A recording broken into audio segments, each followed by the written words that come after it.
right, so the last part of section 2.1 we're going to look at is on angular velocity.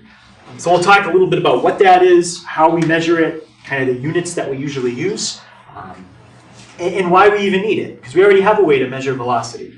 You can just look at like a speedometer in a car and it measures miles per hour. So why do a lot of cars have that separate thing that measures revolutions per minute? Why do you need that? Why not just use miles per hour all the time, or feet per minute, or whatever it is? Okay, so we'll look at that.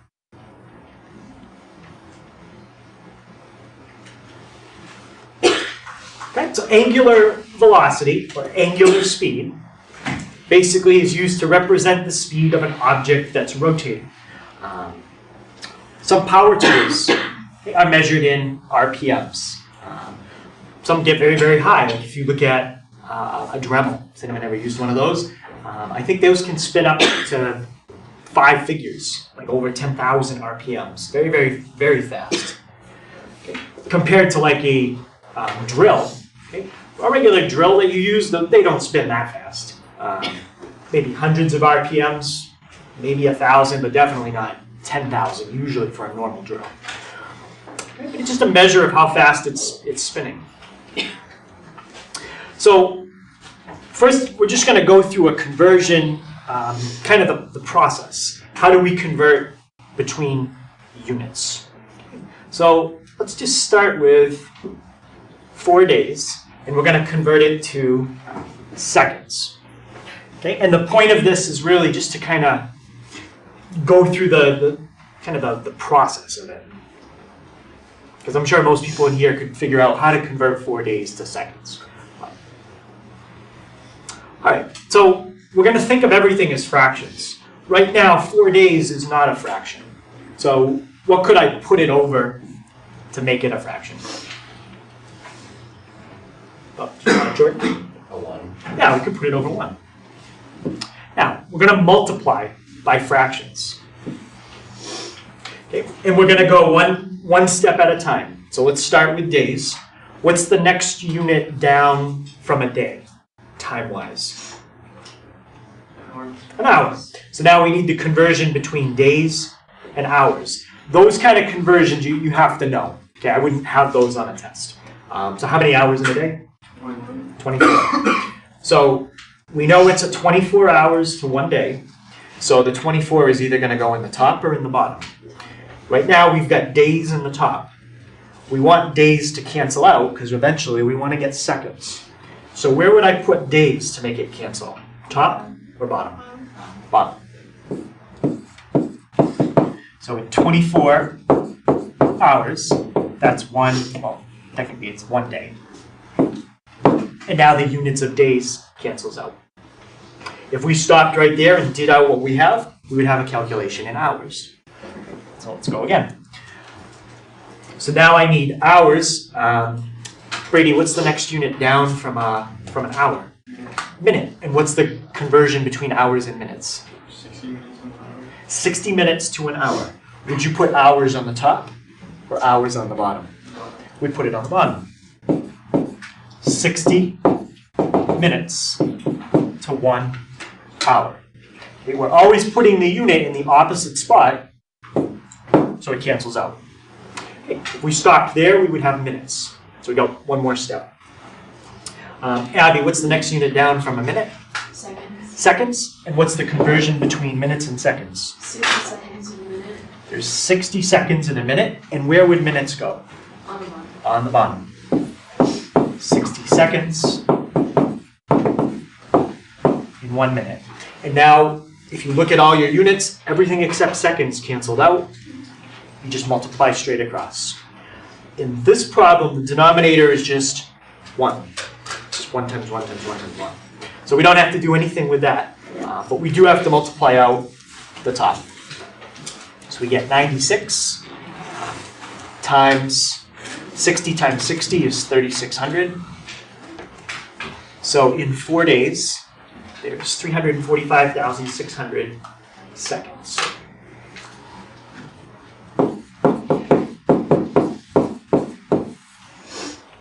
Okay. Any questions on that? Okay, so what we converted there was just a number with a single unit, seconds. Okay. Now what we're going to do is we're going to convert something that is a rate. Okay, a rate is different because rates have 2 units, like dollars per hour. That's a rate. That's a rate of how much money you make per hour. Feet per second. That's a measurement of speed. How many feet do you travel in 1 second? Okay? So what we're going to do now is we're going to try to change something that has 2 units. And we do it the same way. Okay? We just have 2 different units we're working with at the same time. So I want to change 14 feet per second to miles per hour. So there's 2 things we're going to convert. Feet is going to be changed to miles. Seconds is going to be changed to hours. We have to do both. Okay, so let's start by just writing it out. 14 feet per second means whatever object you're talking about travels 14 feet in 1 second. Okay, let's start with the time unit. We're trying to get seconds to hours. If you don't know how many seconds in an hour, you can go seconds to minutes. But if you know how many seconds in an hour, you can jump right to hours. The last one I went through every step just to make it a little easier to understand. But does anybody know how many seconds in an hour? Yep. 3,600. It's 3,600 seconds in 1 hour. So we just jumped right through minutes.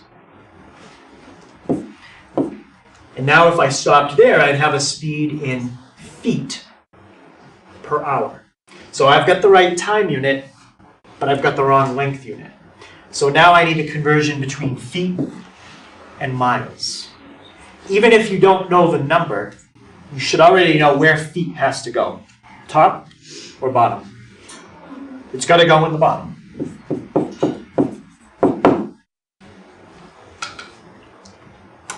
Now we need the conversion. Does anybody know what the conversion is between feet and miles? Yep. 5,280 feet. Yep. In how many miles? 1 mile. 1.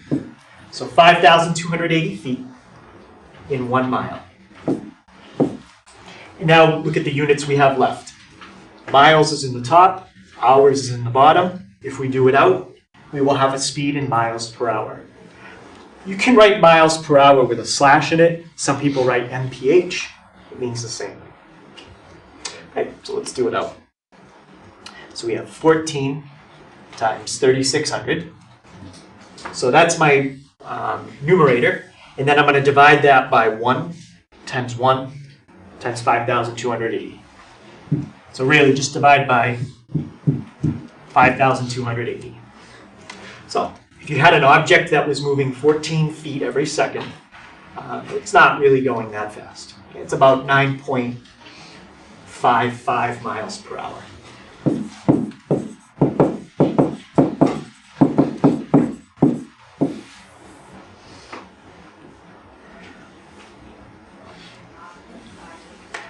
Any questions on that one? All right, so what we've done so far, this has nothing to do with angular velocity. That's a linear velocity. Why is it linear? Look at your units. Feet and miles are used to measure things that are straight. Okay? When something spins in a circle, you don't measure it with feet. You can measure it in like revolutions or something like that. Okay? But these are what we call linear units. Okay, so that's a linear speed. Okay, so linear speed, basically what we were just doing, can have any of these units. Miles per hour, kilometers per hour, that's common in other countries, feet per second. It's any linear measurement of length divided by a time unit. Hours, minutes, seconds are all common.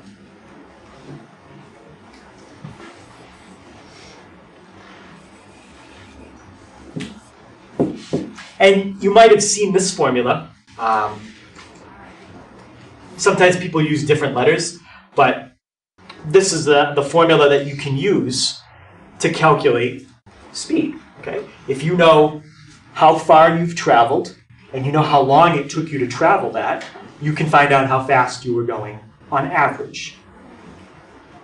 So if you drove 60 miles and it took you 2 hours to do it, on average, you did 60 divided by 2, you were driving at 30 miles an hour. On average. So it's kind of like the arc length formula in that as long as you know 2 out of 3 of the variables, you can find out the third one.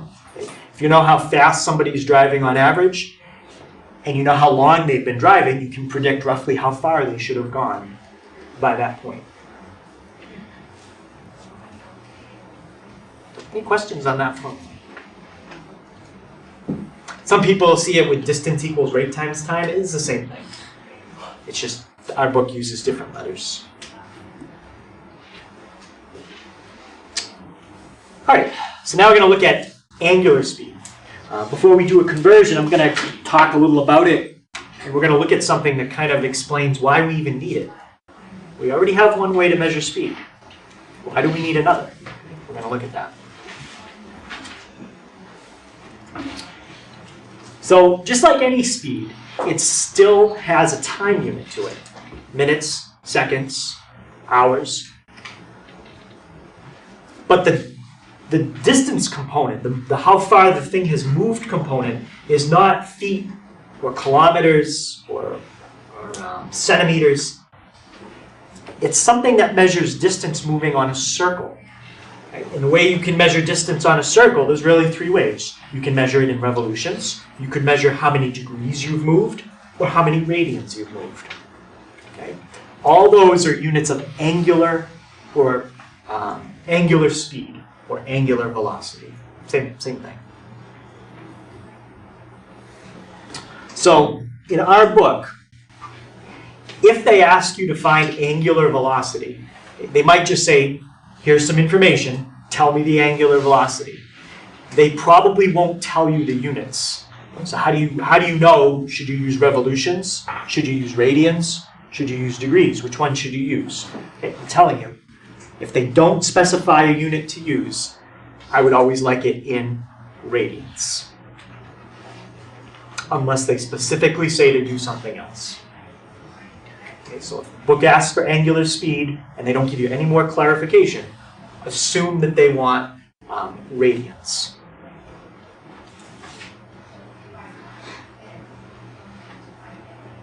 As far as the time unit, I put per second, but I'm not as picky about the time unit. If they gave you minutes in the problem, it's okay to leave it in radians per minute. If they gave you hours, it's okay to leave it in radians per hour, but that you have to put it in radians. Not degrees, not revolutions, unless they say that's okay.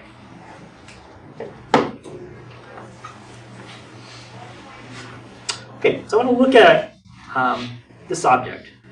So what I have is a circle, and I have 3 dots on the circle. A black dot, a red dot, and a blue dot. All at different distances from the center. So what I'm going to do is I'm going to take that disk, I'm going to revolve it 1 time, and then I'm going to ask you a question about what just happened. So I'm going to take it, and go around 1 time, and stop. Which dot there, actually let me ask a different question. Did all those dots move the same distance? No. Which dot moved the most? Kind of had the biggest, I guess if you could view it as like an orbit kind of around something. Which dot moved the most? Ethan?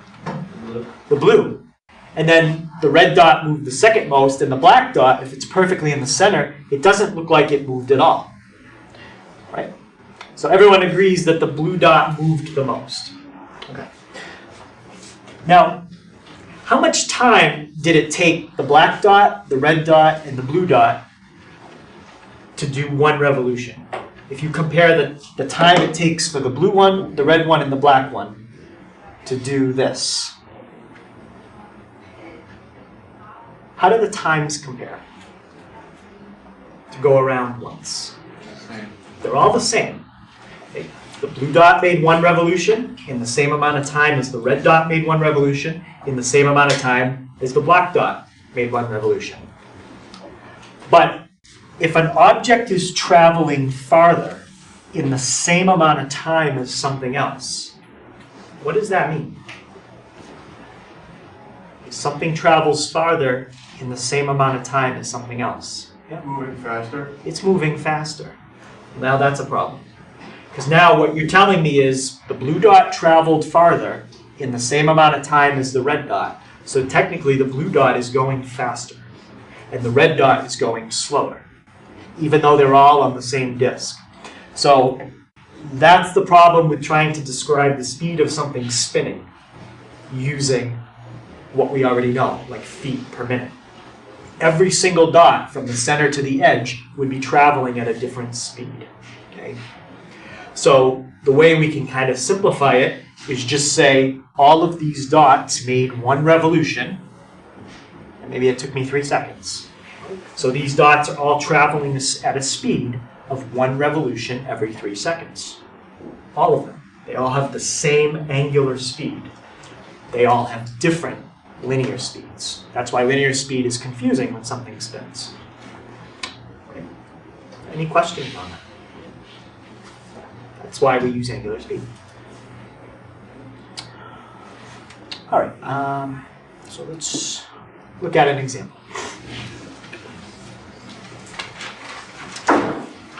Okay, so we have an angular speed. I know it's angular because it's revolutions, and I'm converting to another angular speed. So all I'm really doing is converting angular to angular speed. I'm just changing the units. I'm going to go from revolutions to radians. So this says we are traveling 4,000 revolutions per, what does the M stand for? Minute. Okay, you do need to know that RPM, the M stands for minutes. So my goal is to get radians per minute. So do I have to do anything with the time? The time unit is already minutes. I want to end up with minutes. So we're going to leave minutes alone. We want to change revolutions to radians.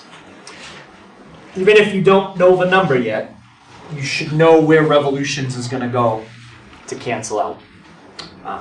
Justin, where would I put revolutions? You got to put it in the bottom. So revolutions is going to go in the bottom. Radians is going to go in the top. Okay, so now the question, and we've answered this on Tuesday. How many radians in a revolution? How many degrees? It's 360. But what's that in radians? 2 pi. 2 pi. It's 2 pi radians in 1 revolution. Now, if they want this as an exact answer, that's something we can do without a calculator. Just 4,000 times 2 times pi, and that's radians per minute. If they want it as a decimal, then we'd have to type in 8,000 times pi, and that's 25,132.74.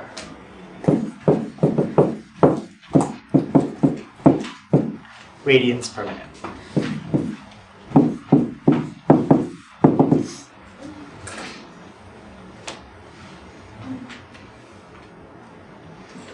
Okay. Any questions on how we changed revolutions per minute to radians per minute?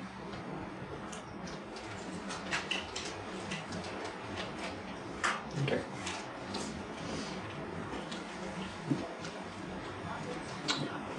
All right, so let's try this one.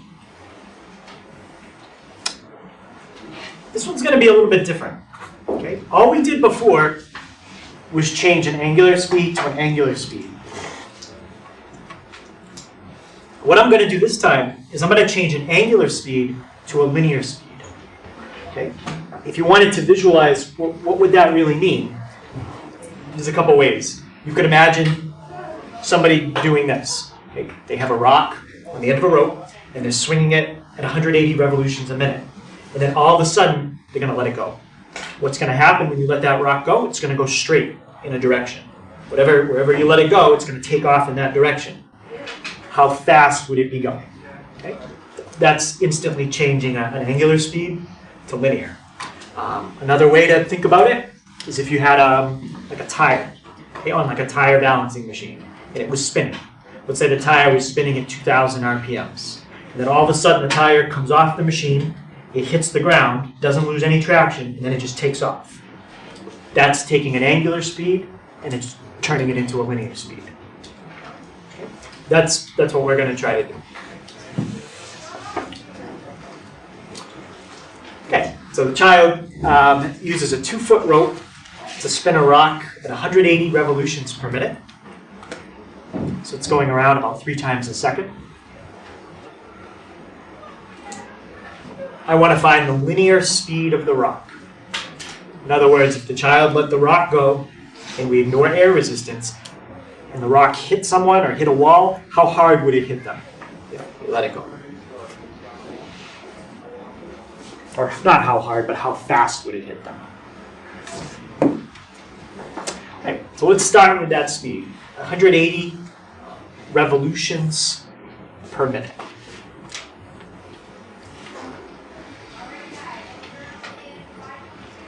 Okay, and there's just kind of a diagram if you want to see what's happening.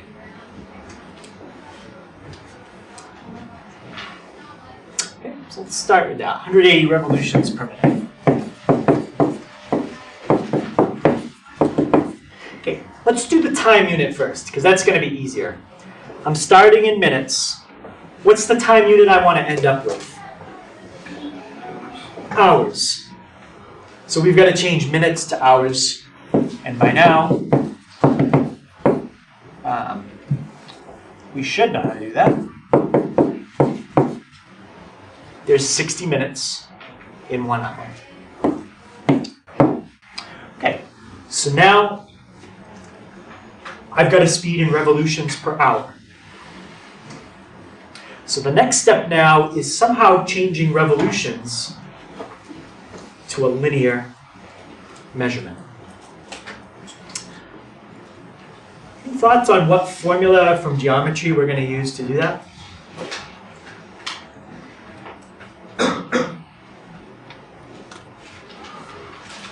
Think about when something's revolving. What shape does it make? If it's revolving like around, a string is attached to a central point and it spins. Circle. It makes a circle. Okay?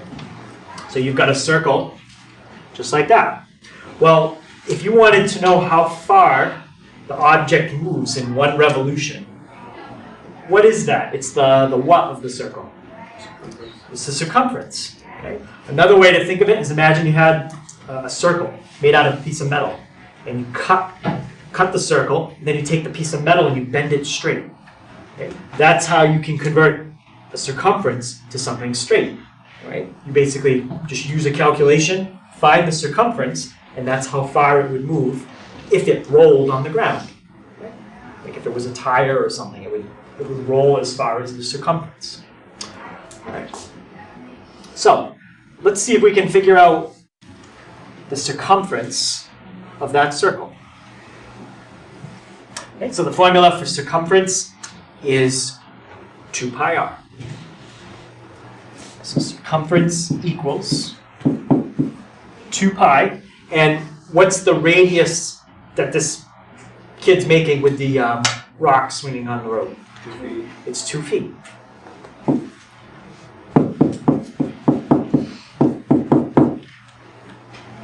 So we know that the distance that this object is traveling is 4 times pi feet in 1 revolution. Okay. So go around 1 time, that's 4 pi feet. That's 1 revolution. Okay. Okay, so now we know 1 revolution is 4 pi feet. We just bridged the gap between angular and linear. Angular is revolutions, linear is feet. Now, is 1 revolution always 4 pi feet? No. If I said, is 1 hour always 60 minutes? Yes. Is 60 seconds always 1 minute? Yes. But 1 revolution is not always 4 pi feet. It depends on the size of the object, or the size of the revolution. Is it a small revolution, or is it a big revolution? That makes a difference. Okay, so there's a conversion between revolution and feet for this problem. Okay, so let's go back and look. Where would we put revolution so that it cancels out? Bottom. I'm going to put feet in the top. And what was the conversion we just had? How many feet to a revolution? 4 pi. 4 pi.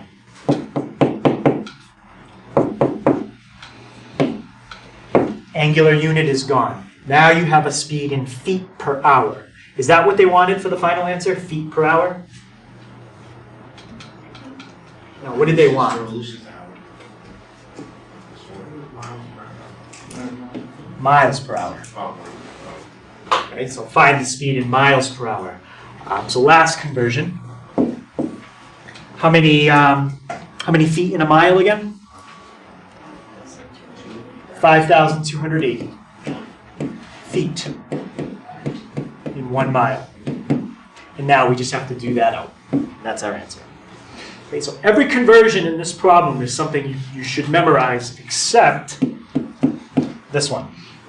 You have to use the formula for circumference to figure out that conversion every time. Okay, so let's see what we got. So this kid was swinging the rock exactly the way they described and let it go, and somebody had a radar gun perpendicular to the direction they let it go. This is how fast it would be going. So we've got 180 times 60 times 4 times pi. So there's my numerator. Divided by 1 times 1 times 1 times 5,280. Okay, so the rock would be going about 25.70 miles per hour.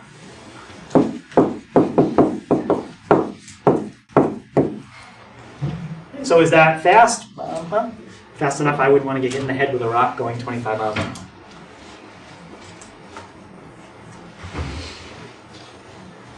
Okay. Any questions on that one?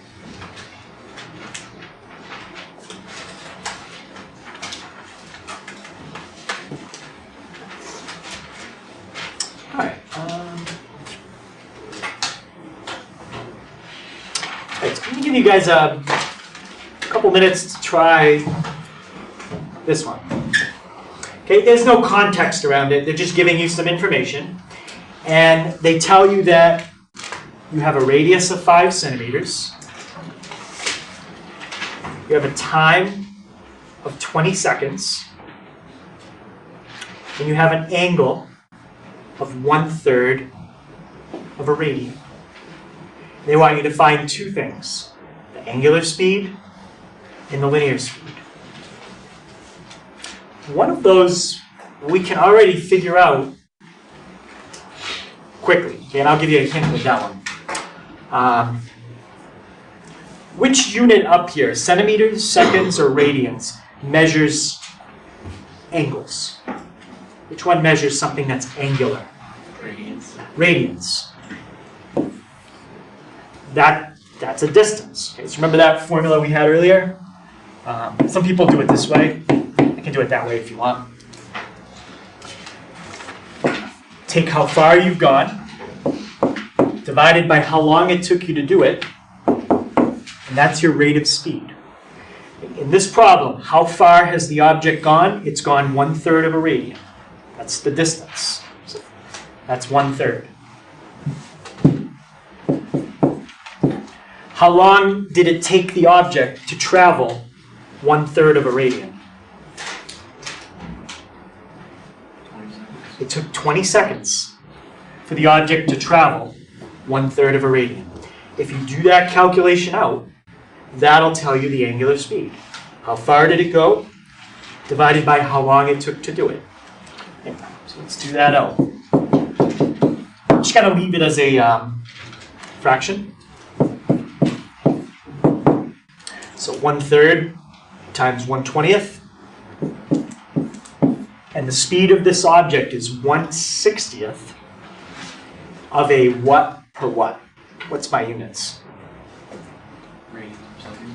I divided 1/3 of a radian by 20 seconds. Radians per second. There's your angular speed.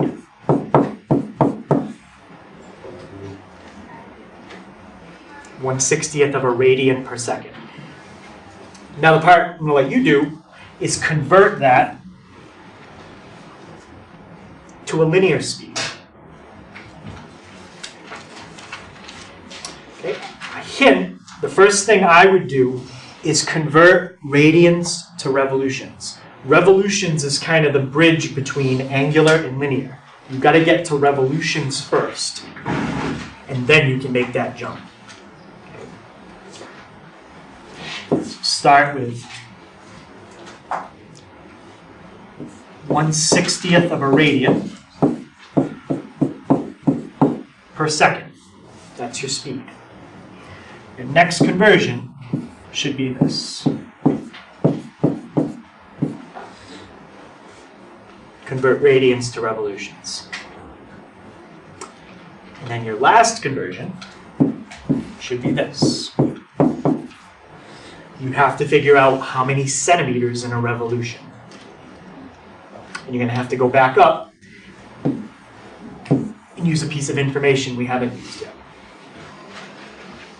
Okay, so just figure out those two conversions, and then we'll, at least if you can figure them out, we can multiply them together after. Okay, so we'll start with the first conversion. Conversion between revolutions and radians. That's the one that you should memorize. It's always the same. What's the conversion between revolutions and radians, Laura? One revolution to 2 pi radians. Okay. So 1 revolution to 2 pi radians. Now that we got revolutions, that's like the bridge between angular and linear. You're in revolution, so now you can convert to what you need. What formula am I going to have to use to figure out how many centimeters in a revolution? Circumference. I need the circumference, right? The circumference is a revolution. So let's find circumference. What's my radius in this case? 5. So the circumference is how much? 10 pi 10 pi centimeters. centimeters. Yep. Okay. So now I know that there are 10 pi centimeters in one circumference, which is 1 revolution. So 10 pi centimeters, 1 revolution. And actually, now there's something else I could cancel out. Anyone see what else cancels? Yep. Can you cancel out the pi? Yep, you can cancel the pi's. And if I really wanted, I could reduce 2 into 10. So now the entire denominator is just 1. I don't have to do anything with the bottom. Just multiply the top out. What's 1 times 5? And then I have 1/60th times 5. That's 5/60ths. And 5 goes into 60 how many times? 12. So the speed of my object is 1/12 of a watt per watt. Yep. So is there 5 or 10 centimeters of revolution? There are 10 pi centimeters in 1 revolution. Yep, 10 pi. Okay, 10. Yep. And then we reduced with the denominator. Okay, use it. So what should be my unit on that 1/12? Centimeters per second. So is that a fast speed? That's pretty slow. A centimeter is that big, so 1/12 of a centimeter per second. Pretty slow.